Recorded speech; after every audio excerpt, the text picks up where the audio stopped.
اے پیارے انسان، ہرگز نہ گھبراؤ، اللہ کی مدد بہت زیادہ قریب ہے۔ یہ بات صرف روح اور دل کو تسلی دینے کے لیے نہیں کہی گئی، بلکہ قرآن اس کی گواہی دیتا ہے۔ اکثر جب ہم مشکلات میں گھر جاتے ہیں، جب انسان تھک جاتا ہے، اندر سے اس کی ہمت جواب دے دیتی ہے، اس کے حوصلے پست ہونے لگتے ہیں، وہ مایوسی کی اتھاہ گہرائیوں میں چلا جاتا ہے، ہر طرف اندھیروں کی گھٹا نظر آتی ہے، تب اللہ اپنے بندے کو یاد دلاتا ہے کہ وہ اکیلا نہیں ہے، بلکہ اس کا رب اس کے ساتھ ہے۔ اللہ تعالیٰ کہتے ہیں کہ کیا تم اس گمان میں ہو کہ جلد جنت میں چلے جاؤ گے، حالانکہ تم پر تو ان جیسے حالات آئے ہی نہیں جو تم سے پچھلے لوگوں پر آئے تھے۔ آپ سے پچھلے لوگوں پر اتنی بیماریاں اور مصیبتیں آئیں کہ وہ جھنجھوڑ دیے گئے۔ وہ کہنے لگے کہ اللہ کی مدد کب آئے گی؟ سن لیجئے، اللہ کی مدد بہت زیادہ قریب ہے۔ میرے پیارے دوستو، یہ پیاری سی آیت ہمیں سکھاتی ہے کہ گھبراہٹ ایمان کی کمزوری نہیں، بلکہ انسانی کیفیت ہے۔ جب پیغمبر اور ان کے ساتھیوں پر اتنی مشکلات آئیں تو آپ اور ہم کیا چیز ہیں؟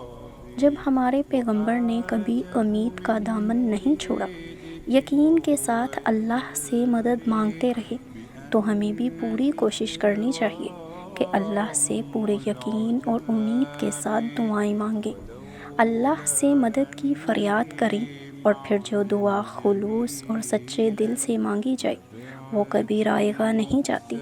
پھر اللہ تعالیٰ بذات خود قرآن پاک میں فرماتے ہیں، جو انسان اللہ پر بھروسہ کرتا ہے اللہ اس کے لیے کافی ہو جاتا ہے۔ یعنی انسان کا کام اللہ پر یقین کرنا ہے، اپنے تمام معاملات اللہ کے سپرد کرنا ہے، اللہ تعالیٰ خود ہی تمہارے ہر کام کے وکیل بن جائیں گے۔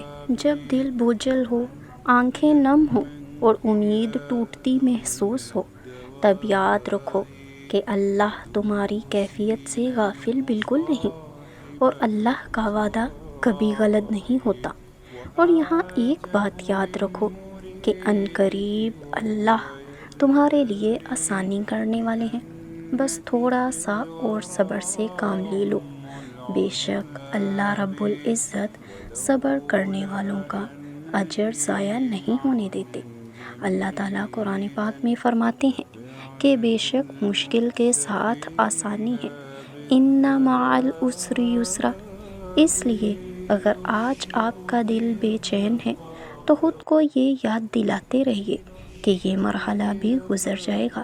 اللہ کی مدد وقت پر آنی ہے اور بہترین انداز میں آنی ہے، اور اللہ کی مدد تو ایسے آتی ہے کہ انسان اپنی پچھلی ساری تکلیفیں بھول جاتا ہے۔ بس اپنا یقین اس پاک ذات پر کامل رکھو، کیونکہ اللہ کی مدد واقعی بہت قریب ہے۔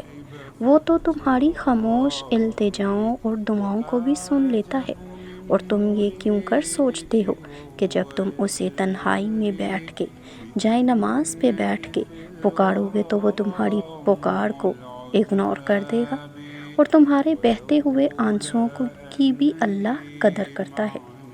جو دروازے آج بند نظر آ رہے ہیں وہ کل کھل جائیں گے، جو مشکلات آج پہاڑ لگ رہی ہیں وہ کل ریت کا ڈھیر بن جائیں گی، کیونکہ اللہ تعالیٰ کبھی اپنے بندے کو اکیلا نہیں چھوڑتے۔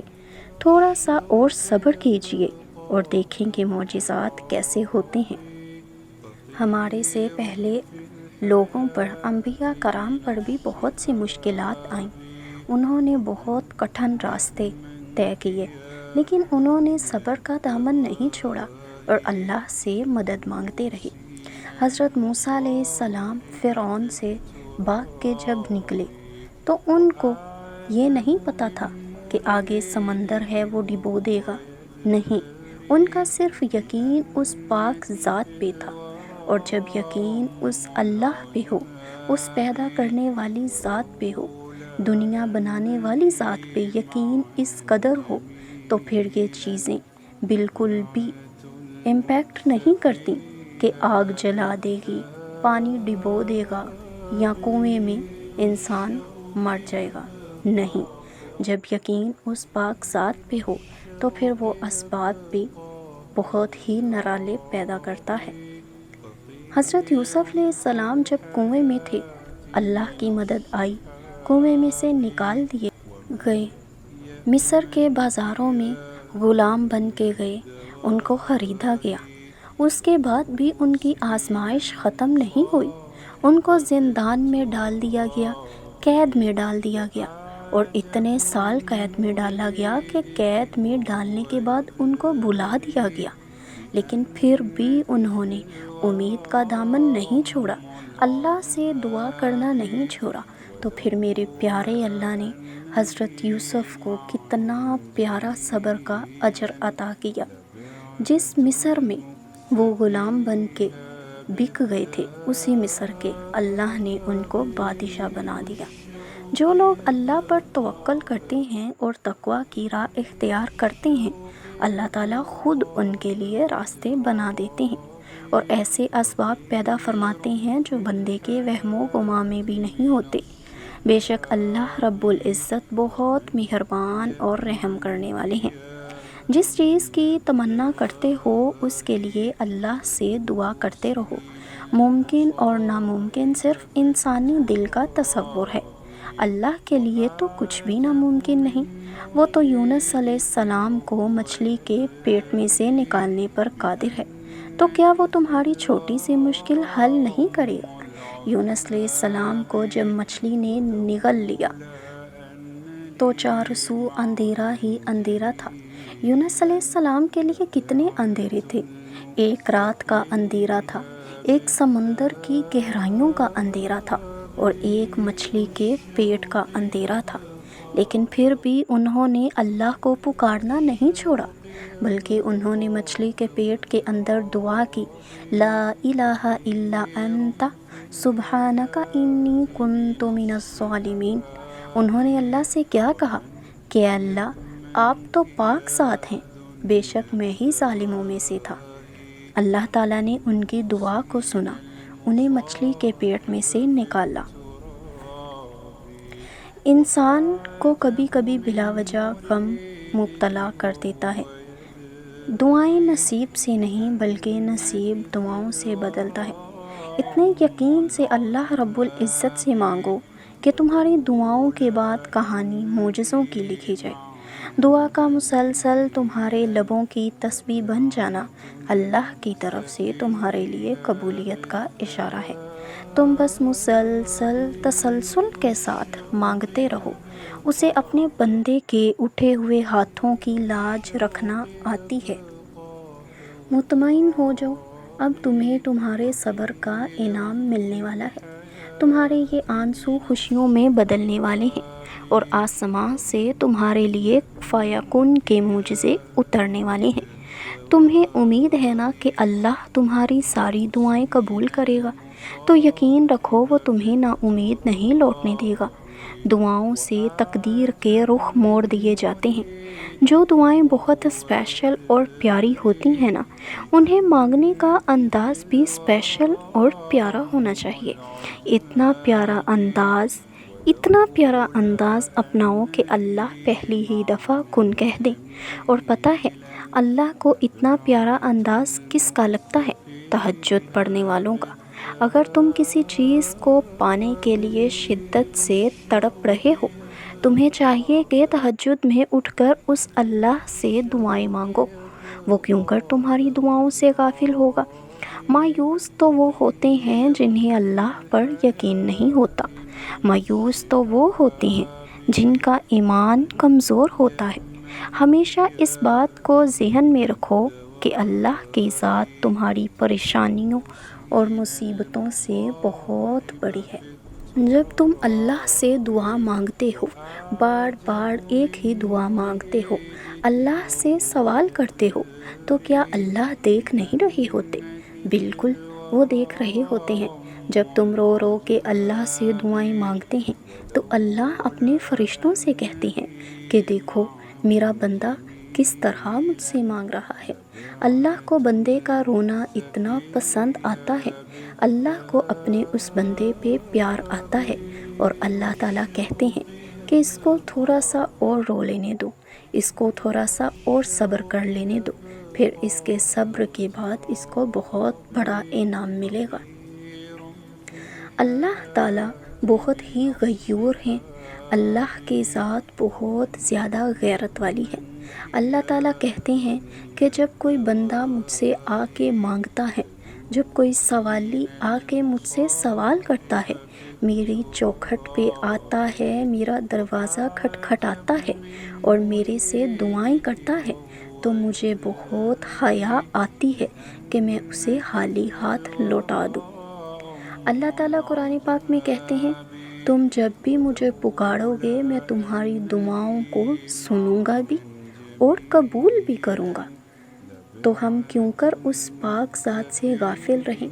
ہم کیوں نہ اپنی مصیبتیں پریشانیوں کی گٹھلی لے کر اس کے در پہ چلے جائیں، اس کو بتائیں، اس کو اپنے مسئلے شیئر کریں، اسے بتائیں کہ ہمیں جاب نہیں مل رہی، ہمارے رشتے کا مسئلہ ہے، ہمیں گھر نہیں مل رہا، اپنی ساری پریشانیاں بے چینیاں اس پاک ذات کو بتائیں، تو وہ ہماری دعائیں کیوں کر نہ سنے گا۔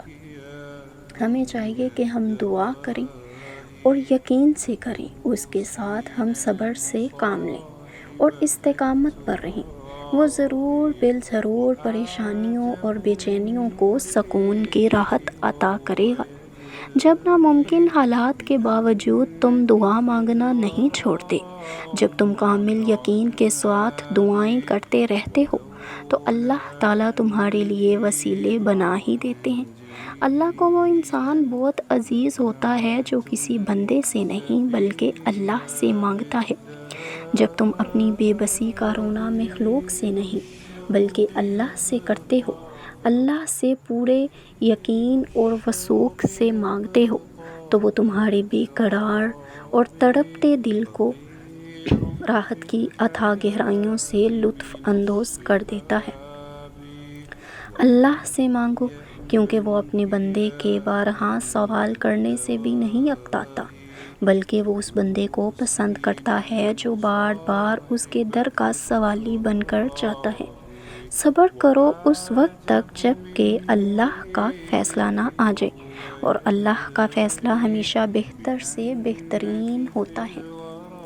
حدیث میں آتا ہے کہ اگر تمہیں جوتے کے تسمے کی بھی ضرورت ہے، اگر تمہارے جوتے کا تسمہ بھی ٹوٹ گیا ہے تو اس کے لیے بھی اللہ سے دعا کرو۔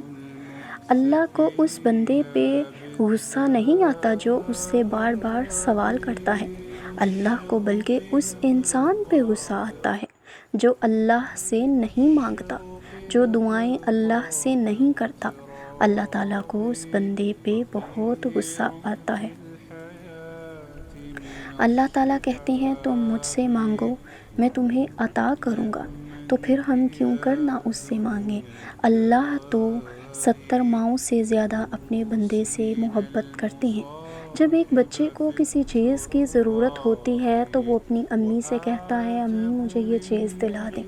اس کی امی جب اسے چیز نہیں دلاتی، وہ روتا ہے، تڑپتا ہے، کڑلاتا ہے، اس کی ماں کو اس پہ پیار آ جاتا ہے اور وہ اسے چیز دلوا دیتی ہے۔